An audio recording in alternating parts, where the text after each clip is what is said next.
Las guerras modernas ya no solo se libran en las trincheras, en los desiertos o en las calles de ciudades devastadas. El campo de batalla más grande, ruidoso y persistente de la actualidad está justo ahora en el bolsillo de miles de millones de personas, codificado meticulosamente en los algoritmos de nuestras pantallas. Bienvenidos a un nuevo análisis a fondo, un espacio para quienes buscan entender los engranajes del mundo un poco más allá del titular del día. Hola, ¿qué tal? Y bueno, el material que traemos hoy es de los que te obligan a replantearte cómo se consume la información. Vamos a analizar un estudio computacional enorme, publicado hace muy poco por los investigadores de Spoin Antonaki y Sotiris Ioannidis. Exacto. Lo que hicieron fue rastrear, mapear todo el discurso digital en torno al conflicto palestino-israelí desde octubre de 2023 hasta septiembre de 2025. Y analizaron tres gigantes, Telegram, Reddit y Twitter, o bueno, X. La misión de nuestro análisis de hoy es desentrañar cómo la tecnología, la arquitectura de las aplicaciones y nuestras emociones más primarias moldean lo que vemos, lo que sentimos y lo que terminamos asumiendo como realidad en los conflictos globales. A ver, y antes de arrancar con los datos, creo que es vital hacer un paréntesis importante para quienes nos están escuchando hoy. El documento que vamos a diseccionar toca temas políticos, bélicos y crisis humanitarias que son extremadamente dolorosos y polarizantes. Claro, sí, sí. Y nuestro rol aquí, y queremos que quede absolutamente cristalino, no es tomar partido por ninguna ideología, bandera o postura, ni de izquierda ni de derecha. Tampoco estamos validando las opiniones de las personas que escribieron los millones de mensajes que se analizan en este estudio.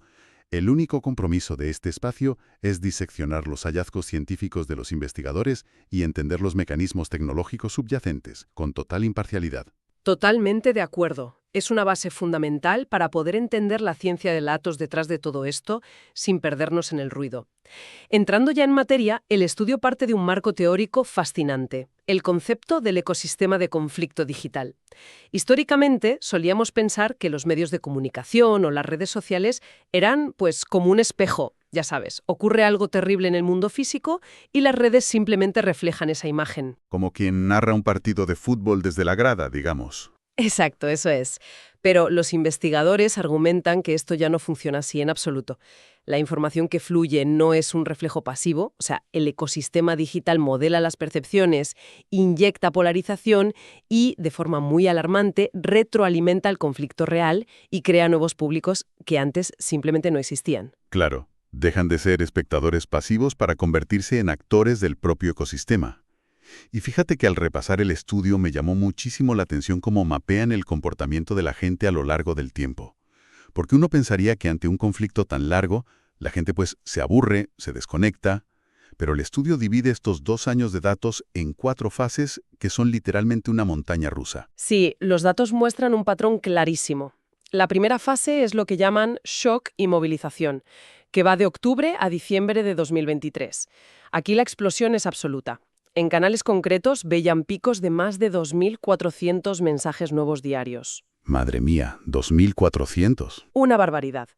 Y luego entramos en la consolidación narrativa, durante la primera mitad de 2024. El volumen ahí se estabiliza un poco, pero empieza a haber un esfuerzo mucho más coordinado por asentar relatos específicos. Bueno, hasta ahí tiene sentido, ¿no? Pasa algo grave, la gente reacciona de forma explosiva y luego se organizan. Sí, pero luego viene la tercera fase, la de fatiga y fragmentación. En la segunda mitad de 2024, el interés general empieza a decaer, el público se agota de ver imágenes tan duras, y es aquí donde los mensajes se vuelven bastante más extremos. Como hay menos atención disponible, los algoritmos y los propios usuarios recurren a contenido mucho más radical o controvertido para intentar retener esos pocos segundos de atención de la audiencia. Claro, es como si tuvieran que gritar más fuerte porque la sala se está vaciando y nadie les hace caso. Pero aquí es donde entra el giro del guión que a mí me dejó pensando. Porque la cuarta fase, ya en 2025, es la intensificación renovada. Eso es. Hay un evento específico que analizan, el bombardeo del Hospital Al-Nasr en septiembre de 2025, y de repente los gráficos de actividad digital vuelven a dispararse. O sea, vuelven a niveles casi idénticos a los del primer mes del conflicto. Y eso, a nivel sociológico, rompe por completo los esquemas tradicionales. Es lo que los investigadores bautizan como la paradoja de la persistencia.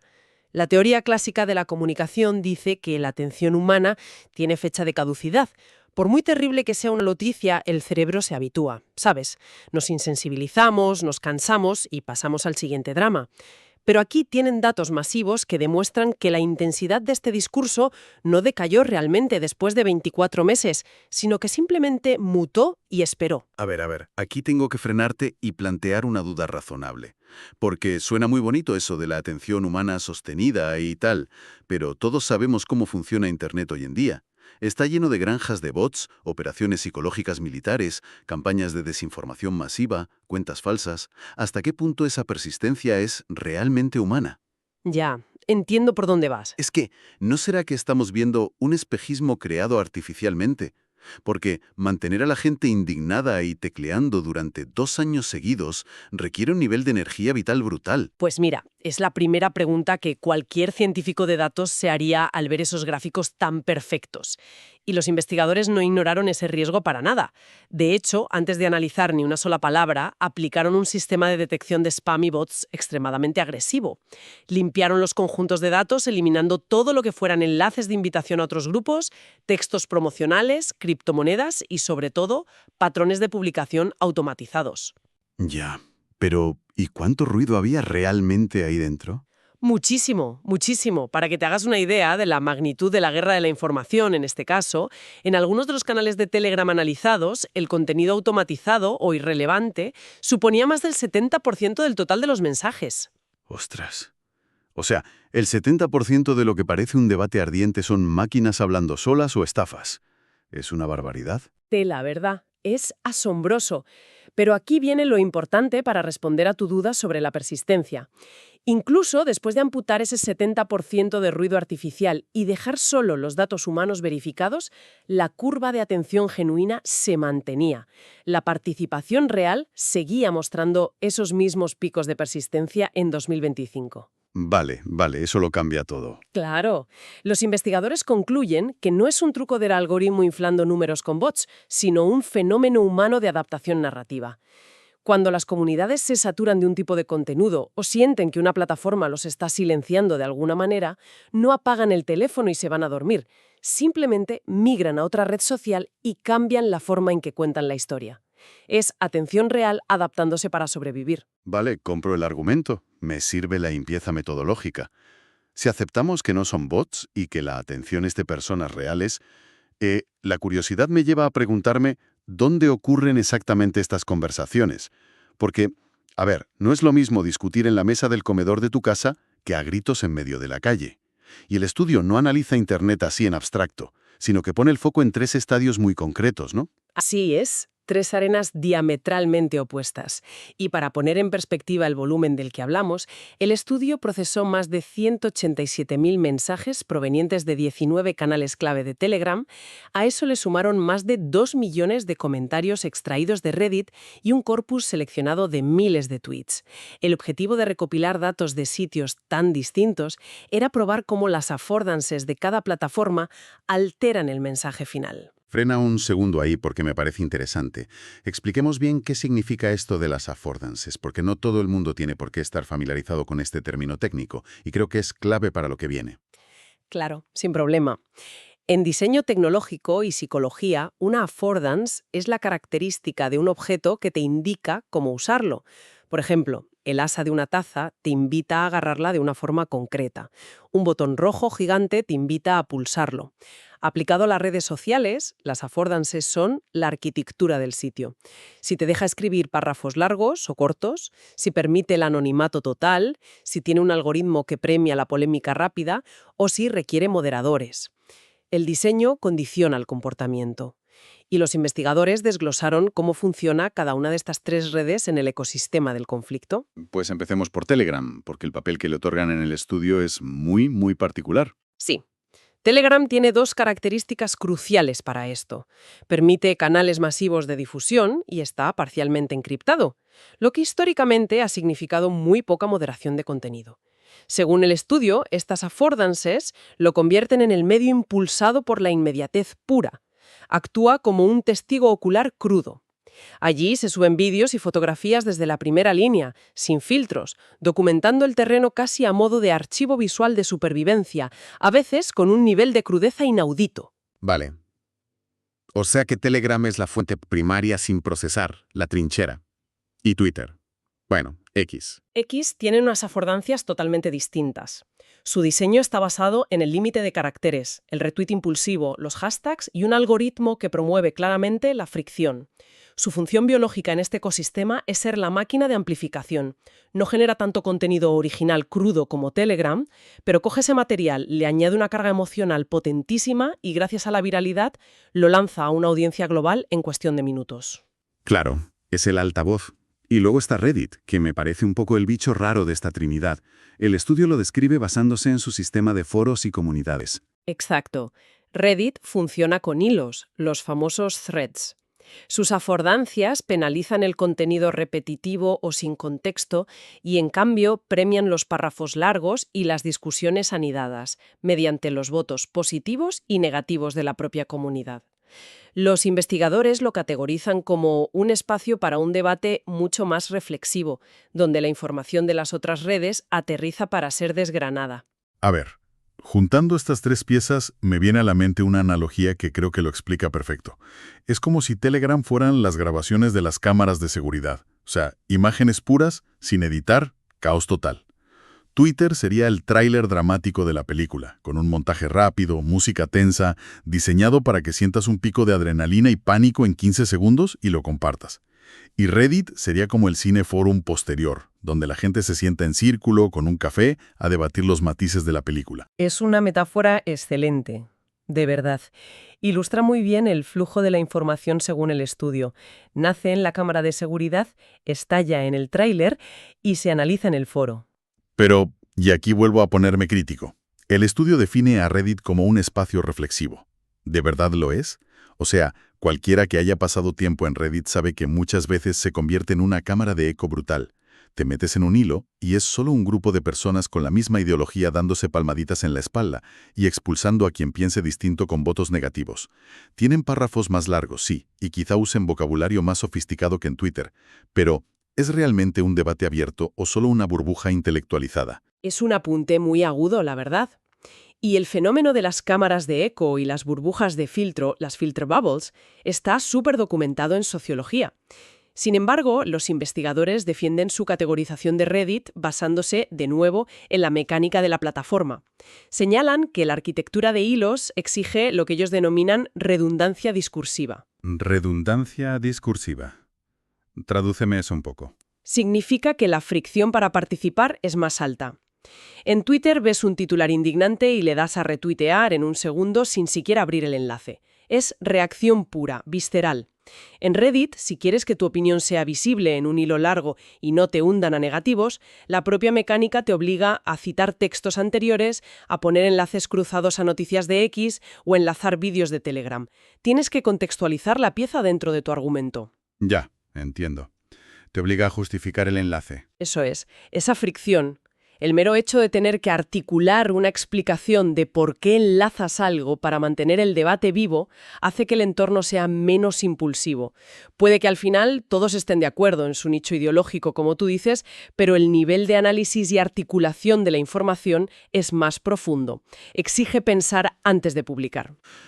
Vale, compro el argumento de la fricción. Ahora bien, tenemos millones de mensajes. Sabemos cómo la arquitectura del software altera el tono y sabemos que hemos filtrado a los bots.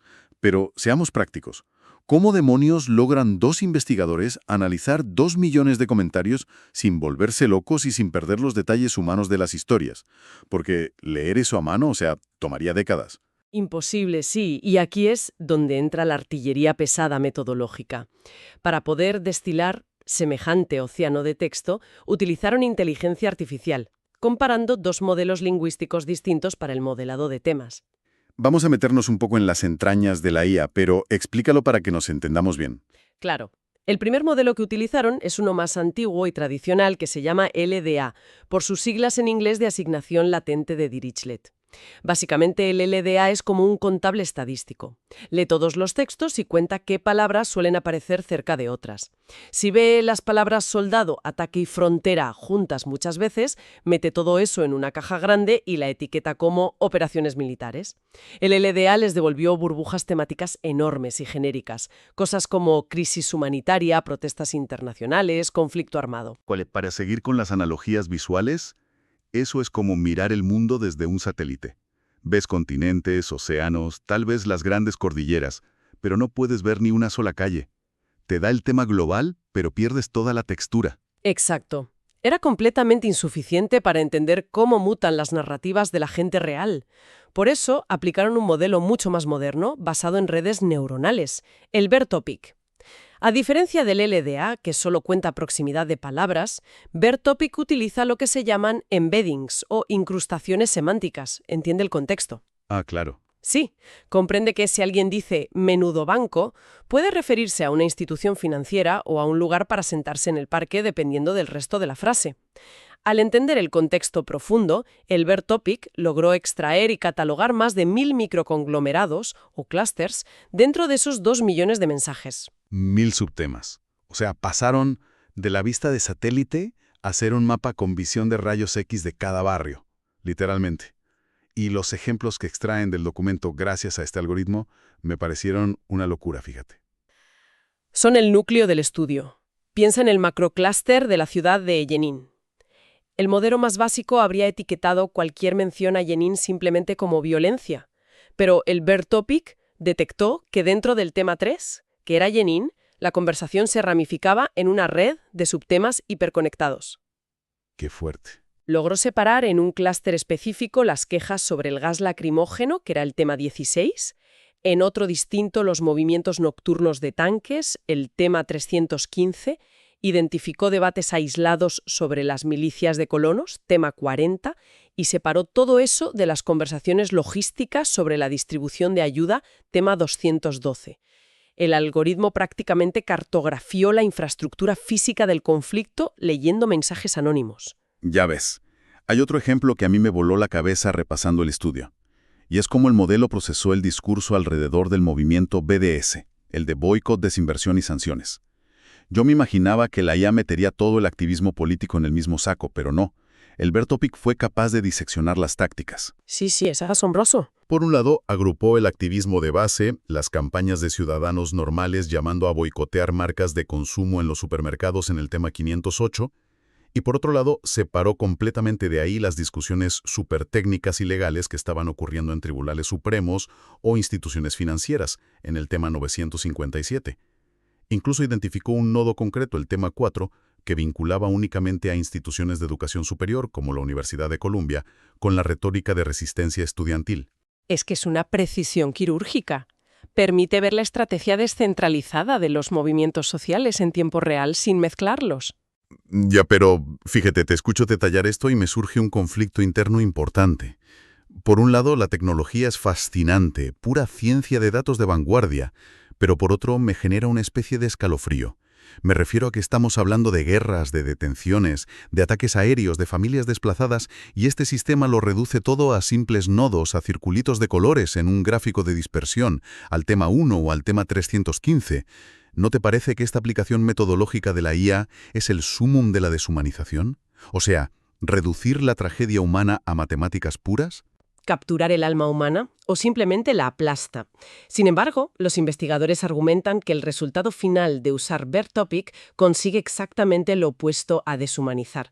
Piénsalo desde una perspectiva histórica. Cuando miras los noticieros tradicionales o lees los libros de historia general, lo que hacen es exactamente lo que hacía el modelo antiguo, el LDA. Te dan grandes cifras, tantos miles de desplazados, tantas bajas. Borran al individuo por completo. Claro, convierten la tragedia en estadística pura. Exacto. Pero este modelo avanzado de IA, al ser capaz de detectar esos microeventos, esas discusiones vecinales en Telegram sobre una redada en una calle concreta, está salvando esas narrativas de desaparecer para siempre. Está creando un mapa topológico increíblemente detallado de la memoria digital a pie de calle. Ostras, visto así... En lugar de borrar las historias de supervivencia bajo una macroetiqueta generalista, el algoritmo rescata los detalles cotidianos de quienes sufran el conflicto y los pone al mismo nivel analítico que los discursos de los líderes mundiales. Es una forma de documentar la intrahistoria que de otro modo se la llevaría el viento digital en cuestión de días. Tiene mucho sentido, la verdad. Es como si la IA estuviera peinando el campo de batalla digital para recoger los diarios personales caídos uno a uno. Y conectando con esto de lo humano, llegamos a la última y quizá más reveladora parte del estudio. Porque la IA nos ha dicho dónde hablan y de qué hablan, con precisión milimétrica. Pero cuando cruzaron esto con análisis de sentimientos, encontraron el motor, digamos la gasolina que explica por qué todo este ecosistema sobrevive a la fatiga. Hablamos de las emociones. Y el peso de la emoción negativa es abrumador.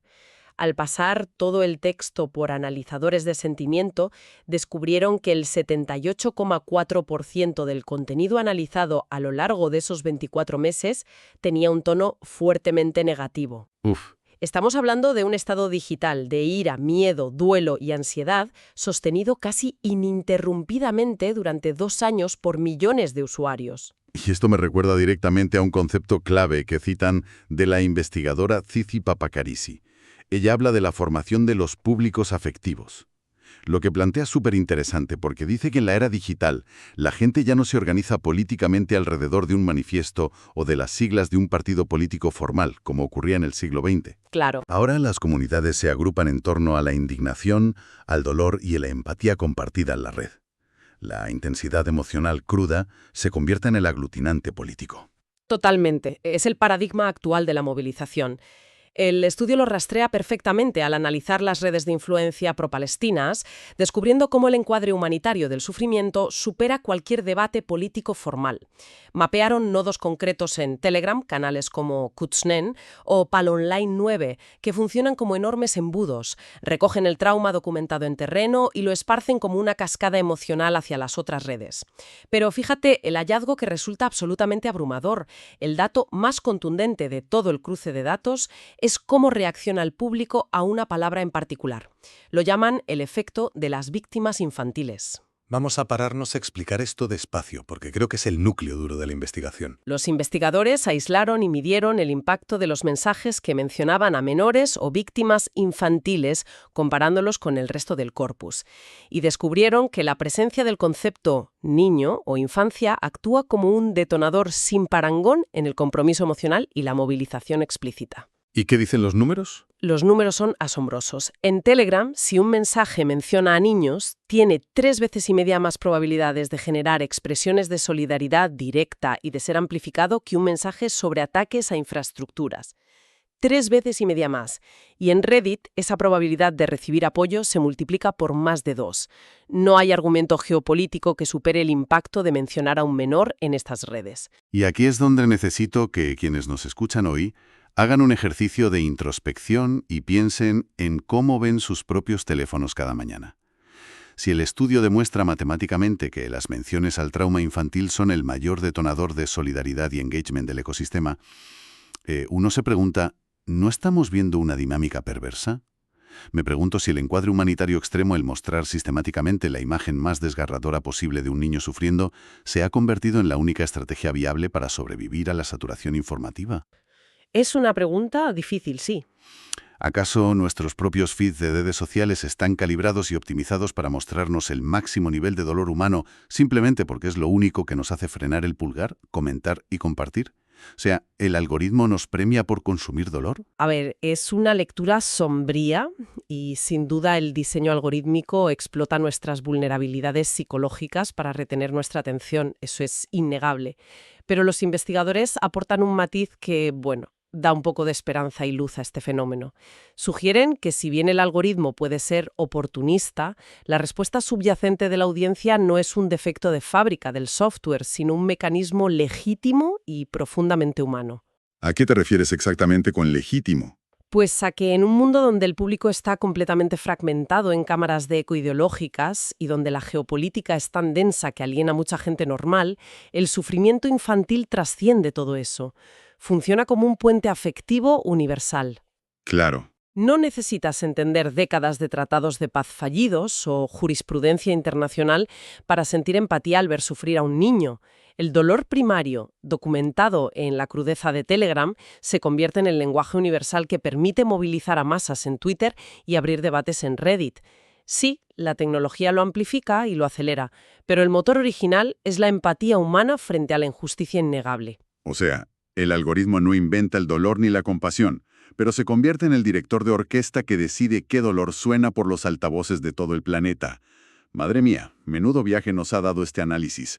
Vamos a intentar ordenar las piezas sobre la mesa y extraer algunas conclusiones claras para cerrar.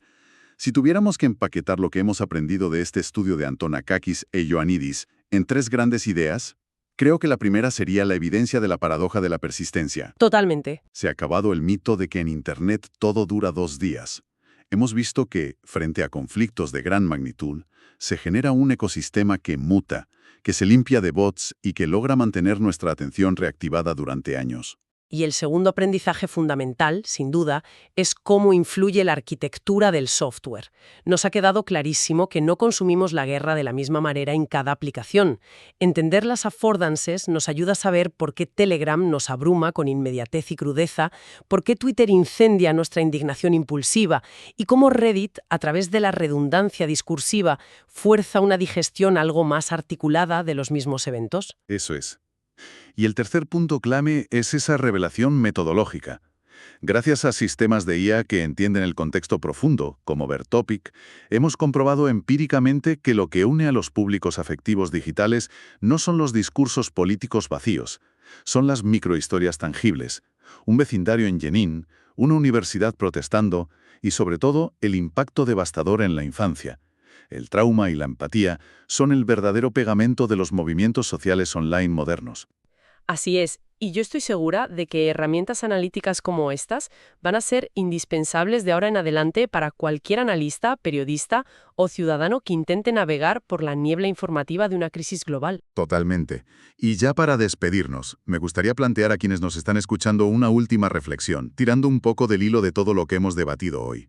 Vivimos en una época en la que el grueso de nuestra memoria colectiva sobre los conflictos modernos ya no se guarda en bibliotecas, sino que se archiva en tiempo real en los servidores de empresas de redes sociales, plataformas cuyo modelo de negocio, no lo olvidemos, es maximizar y monetizar nuestra intensidad emocional. Exacto.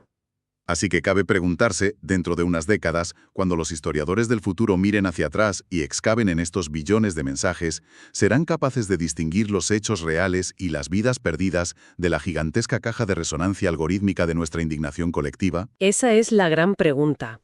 Y seguramente será el mayor reto intelectual de las próximas generaciones: separar el grano humano de la paja del algoritmo.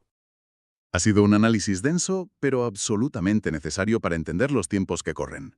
Gracias a toda la audiencia por habernos acompañado hasta el final, por su tiempo y por atreverse a mirar debajo de la superficie. Hasta la próxima exploración a fondo.